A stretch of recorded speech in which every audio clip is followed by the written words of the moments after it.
Здравствуйте, я РТС Каков. Мы живем в правом светском государстве, и у нас религия отделена от государства. Логично сказать, что и государство отделено от религии.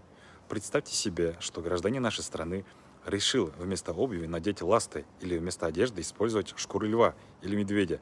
Запрещено ли это законом Кыргызской республики? Или ходить в ковбойской одежде? Или просто в образе Микки Мауса, как аниматор в торговых центрах? Это право любого гражданина нашей страны. К этим мыслям я пришел после выступления депутата Жогорку Кеңеша Шарапатка Маджитова, так как она почему-то решила, что имеет право вмешиваться в дела религии. Теперь вопрос, имеет ли она морально-этическое право представлять интересы своих избирателей мусульман, которые являются гражданами Кыргызстана? Өтө бир мынандай окуяга туш болдук.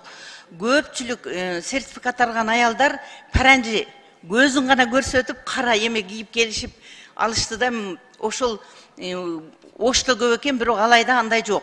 Мына ошол жагынан дагы бир дин башкармалыгына чүмкөнбөсүн, жолук салына берсин, бирок эмне үчүн ушундай капкара кылып чүмкөнүп алышат? Көзү гана көрүнөт. Мына ошол жагынан дагы бир тапшырма берип койсоңуз.